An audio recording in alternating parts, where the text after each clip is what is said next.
Hello, welcome to the channel. My name is Kent Weir. Today we've got another Agent Loop tips and tricks for you, and this is going to involve the Allowed MCP Tools parameter when calling an MCP server in Agent Loop. Before we dive into this content, I do want to just acknowledge something. So recently surpassed 5,000 subscribers on YouTube, and just want to thank everyone for your active participation over the years. It's been a lot of fun.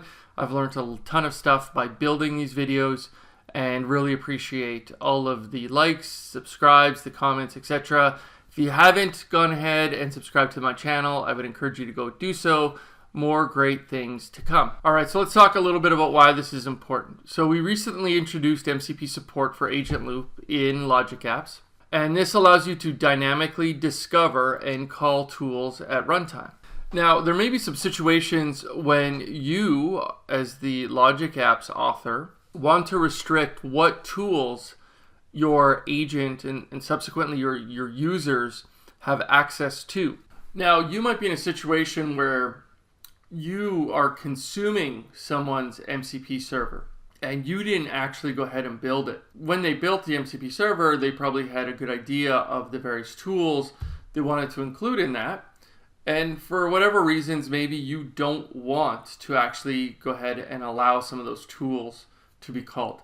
So you can control this inside of Agent Loop in the configuration card for the MCP action itself. Now, what are some reasons why you might want to restrict what tools you can offer your users? Now, one topic that's been quite interesting recently is Anthropic, and they were discussing the amount of tokens that are used when tools are discovered, and it's actually a pretty high value. And so it's one of those things where if you can restrict what tools are available, naturally you could reduce token usage for the tool discovery calls that are being made. Now, the other thing that can happen is you could have situations where different tools introduce some ambiguous situations. Let's take, for example, maybe you've got an MCP server that handles email, and maybe there's a couple different tools that support sending emails. Maybe there's one that uses a Gmail connector, there's one that uses Office 365. Now, you may say, oh, I only want to use the Office 365 tool. And so this would allow you to explicitly opt that tool in, and therefore making the Google or the Gmail tool unreachable or unavailable for your agent. And I think just sometimes there can be separations of concerns.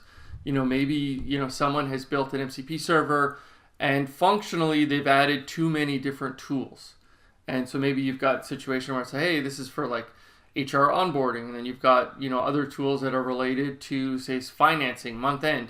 Like those are those would typically be good candidates to separate them in terms of MCP servers, but maybe that wasn't the case when the author built the MCP server, but now you've got control over how you can go ahead and limit which tools are available. Now, I also want to call out, I do have a video here that I published recently that describes more of the behavior of calling MCP servers from an Agent Loop action. So I'll link to that video in the description in the event that you haven't seen it. All right, so how do I go ahead and set up Allowed Tools? So here we've got an MCP server action, and I've gone ahead and clicked on the Advanced Parameters dropdown, and I've basically selected Allowed Tools. Now here I've got two tools that are listed. So these are the actual names of the tools that are part of this MCP server that I want to go ahead and call. So let's go ahead, let's just see a brief demo and see this in action. All right, so you may have seen this demo before in a different video, that one that I talked about calling the MCP servers. And so we've got sort of two things going on here. We've got one, this is going to be an MCP server. This is a managed MCP server. So when you go ahead and click on Add MCP Server, you'll see these listed as Azure managed ones, right? And so down here, we'll see the Office 365. Now, the other one that we've got here is a custom MCP server. Now, this happens to be an actual Logic app that has been exposed as an MCP server. Now, if we flip over to that Logic app, we can actually see these are the three workflows. And in this case, each workflow is an MCP tool. So we've got three tools, And these are the tool names. So create underscore record, list underscore records, update underscore record. Those are the actual names. So these would be the values that we want to go and then include in our list inside of the agent loop action itself. Now, let's just quickly run this, and we're going to run this with no allowed tools, meaning all tools are allowed. So we'll just head over here, create a new chat. I'm just going to say, I want to say list assignment groups. So this will take care of calling that list records tool under the hood. All right, so those are all of our assignment groups in ServiceNow. Now what we're going to go ahead and do is create an incident. Okay, so we've got our database offline. We want to assign it to our database group, and it is critical.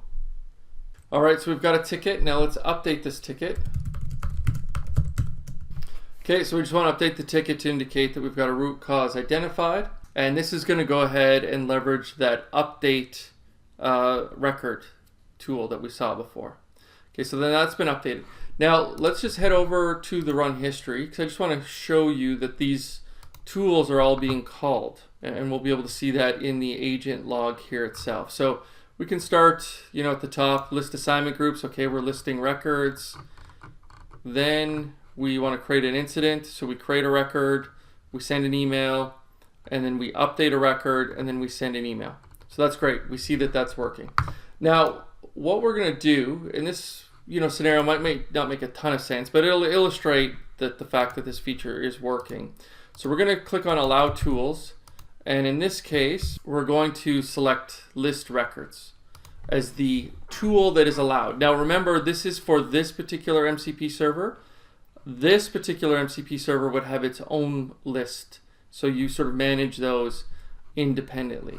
So let's head over and create a new chat session. So we have a new run, and let's say list records, or list assignment group. Now this maps to that list records tool, so we should expect that this to fire and execute properly. Okay, which it went ahead and did. Now let's go ahead and try to create incident. Now this is where things get a little bit interesting. So it's giving you this sort of illusion that, okay, it's going to go ahead and do this for me.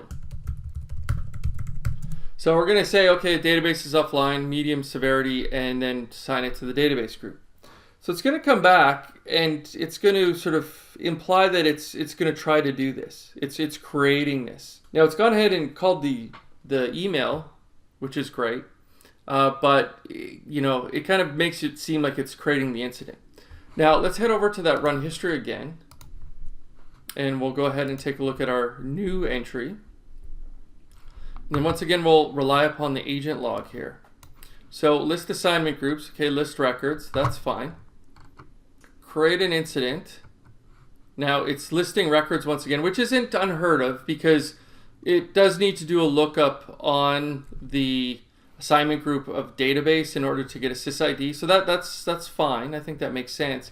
But then here it's sending an email, indicating the incident's been created. Now, you'll notice here that we don't have any calls for the create record tool or the create incident rule, and that's because it's not part of those allowed tools list. So you do want to kind of balance this. Like I said, this may not be like we're taking kind of a core concept that would be part of a IT service management agent and removing it. So you do want to sort of balance kind of what's your use case here, but it does show that when you go ahead and opt in specific tools, that only those tools can actually go ahead and be called. So thanks for checking out this video. Once again, if you haven't gone ahead and subscribed, please do so. Likes and comments are also welcome as well. Thank you.